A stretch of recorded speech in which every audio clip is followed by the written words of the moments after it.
उसके माध्यम से बताऊंगा। तो वत्सनाभ की विषाक्तता में ऐसा हो सकता है कि आपने त्रिभुवन कीर्ति दिया और पेशेंट एकदम पल्सलेस होना चालू हो गया, उसकी पल्स आपको फीबल लगना चालू हो गया, आपको समझ में नहीं आ रहा है कि क्या हो रहा है। क्या ऐसा ड्रग मैंने दे दिया कि जिसके वजह से अचानक से पेशेंट की पल्स एकदम से धीमी हो गई, बहुत ज्यादा पसीना छूट रहा है।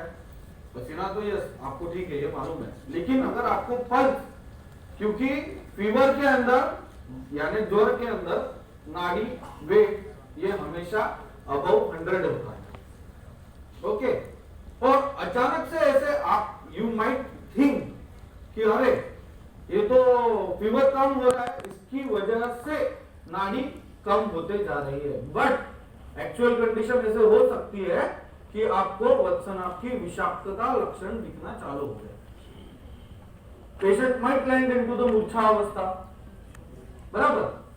तो इसके लिए हमें अब इसका एंटीडोट जो हमारे शास्त्र में हमें बताया हुआ है, we don't have to read aconitum ferox, है ना, और एक्रोनिटम फेलॉक्स का एंटीडोट क्या है ये आपको नहीं पता रहेगा तो आपको कोई नहीं मारेगा, लेकिन अगर आपको आपके शास्त्र का नहीं मालूम है तो 100% जूते पड़ेंगे, बराबर।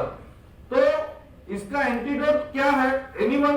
टंकन टंकन टंकन, पहली बात। दूसरी बात, अगर आपके पास टंकन नहीं है तो क्या करेंगे?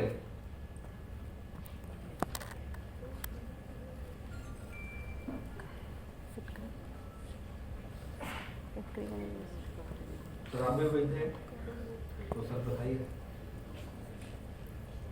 अगर आपके पास टंकन नहीं है फिट करिए तो क्या करेंगे? चलो मार्केट में टंकन किस नाम से अवेलेबल है? सुहागा। हाँ? सुहागा। अरे सुहागा तो आप मेडिकल पे जाएंगे तो मेडिकल पे सुहागा नहीं देंगे, बोरिक एसिड देंगे, बराबर।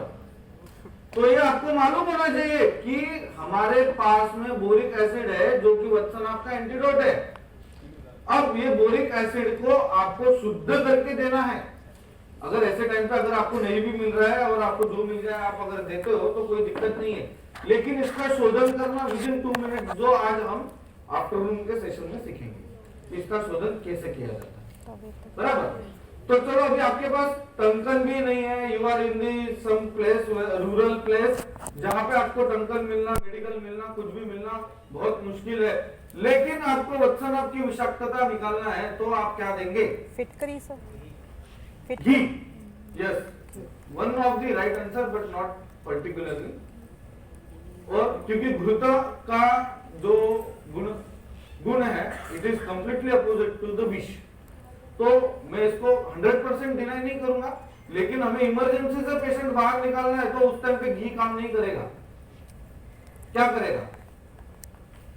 See this is an emergency management through Ayurveda, है ना। हम लोग बोलते हैं इमरजेंसी नहीं है, इमरजेंसी मैनेज नहीं हो सकता है, इमरजेंसी मैनेज हो सकता है, लेकिन हमें उस चीज का नॉलेज नहीं है, बराबर।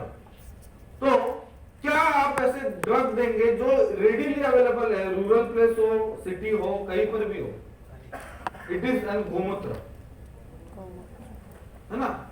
इसलिए हमें जरूरी है कि हम जो पढ़ रहे हैं उसको समझे। सेकेंड ईयर हमने पढ़ लिया और खत्म हो गई बात, इट्स नॉट लाइक दैट। जो वत्सनाभ का शोधन है, आप में से कितने लोग रिकॉल कर सकते हैं कि वत्सनाभ का शोधन कैसे करना है? हाँ, लेकिन आगे कैसे? गोमूत्र के साथ कैसे?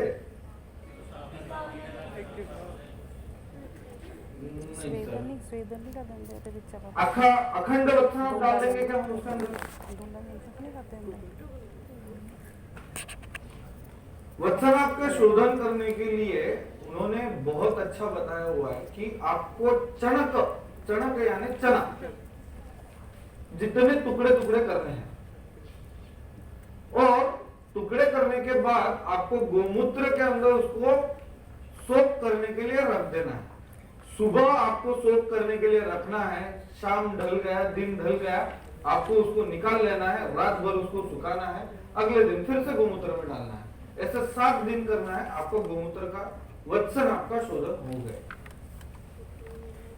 बराबर। अब इसमें आपको कोई तकलीफ, तो आपको ये समझ में आ गया इमरजेंसी मैनेजमेंट थ्रू आयुर्वेदा। अगर आप, क्योंकि मैंने आज जानबूझ के त्रिभुवन कीर्ति लिया क्योंकि 90% of the doctors are using Tribhuvan Kirti for ज्वर and none of them are having, मतलब नन नहीं बोलूंगा, कुछ लोगों को सच में मालूम है, लेकिन हम जो अनअवेयर है इन चीजों से, उसका मैं अवेयरनेस क्रिएट कर रहा हूं, बराबर। तो अगर आप ऐसे कंडीशन में ज्वर में, पित्त प्रधान ज्वर में त्रिभुवन कीर्ति देते हैं तो संताप और ज्यादा बढ़ेगा, तीक्ष्ण वेग और ज्यादा होगा। क्यों ज्यादा होगा? क्योंकि हमने अभी कल्प पढ़ा ही नहीं सर, हमें कल्प मालूम नहीं, हमें सिर्फ इतना मालूम है कि ज्वर आ गया तो हमें त्रिभुवन कीर्ति देना है। अब त्रिभुवन कीर्ति की जो भावना है और जो ड्रग है, इंगुलम च विषम व्योष टंकरम मागधिम शिफा, और अब इसकी भावना है सुरसा हेमक आर्द्रवी। सुरसा यानी तुलसी, हेमबी यानी धतूर पत्र, और आर्द्रक यानी हमारा आर्द्र सुंठ, मतलब गीला सुंठ। तो ये तीनों भी ड्रग जिसकी भावना दी हुई है, ये पित्त प्रकोपक है। तो जब पित्त प्रधान कंडीशन में आप पित्त प्रकोपक कोई भी चीज करेंगे तो व्हाट विल हैपन, वही चीज होने वाली है कि उष्ण गुण के साथ उष्ण गुण बढ़ गया तो और ज्यादा आपको सिम्टम्स दिखेंगे। तो आपको समझना है, आज से आप एक चीज जरूर ध्यान कीजिए कि आप जो भी कल्प देते हो प्रैक्टिस के अंदर, चाहे आप वो खुद दो, खुद बनाओ या फार्मेसी से मंगवाओ, लेकिन रोज हम एक कल्प जो हम हमारे पेशेंट्स को देते हैं उसके बारे में पढ़ेंगे। क्योंकि आप जब तक नहीं पढ़ेंगे तब तक आपको आपके कॉम्प्लिकेशंस नहीं समझ में आएंगे। और अभी तो बहुत अच्छा फैड चल रहा है कि मैंने ये स्किन डिसीज ठीक कर दिया, वो स्किन डिसीज ठीक कर दिया, मेरे पास ये हो गया, मैंने एटोपिक डर्मेटाइटिस ठीक कर दिया, सेबोरिक डर्मेटाइटिस ठीक कर दिया, और मैंने रसमानिक के दिया, ये दिया, वो दिया। लेकिन इन सब के कॉम्प्लिकेशंस भी होते हैं, है ना। और वो कॉम्प्लिकेशंस आप तभी समझ पाएंगे जब आप कल्प को समझ पाएंगे। So it is very necessary to read and go through द्रव्यगुण and रसशास्त्र। आप अगर ये नहीं पढ़ रहे हो तो आप आयुर्वेद प्रैक्टिस नहीं कर रहे हो, आप एलोपैथी प्रैक्टिस कर रहे हो। बिकॉज एलोपैथी में ऐसा बताया हुआ है कि फीवर आ गया पैरासिटामोल दो, वायरल फीवर है अजिथ्रोमाइसिन दो, ये हो गया अमका दो, बीपी कम करना है टेलमिसार्टन दो।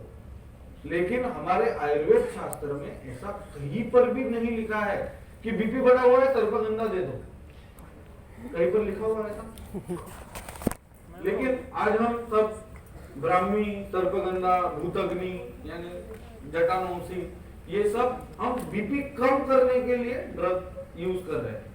लेकिन हम ये नहीं समझ पा रहे कि बीपी कम करना is not our criteria to treat the patient। क्यों? क्योंकि दोष दुष्य सम्मूर्छना जनितो व्याधि ये काम हो ही नहीं रहा है। सिर्फ और सिर्फ आप क्या करना चाह रहे हो कि मैनिपुलेट करना चाह रहे हो हमारी बॉडी को, बराबर। तो हमें मैनिपुलेट नहीं करना है, हमें ठीक करना है, बराबर। तो नेक्स्ट स्लाइड, आज के टॉपिक पे आते हैं।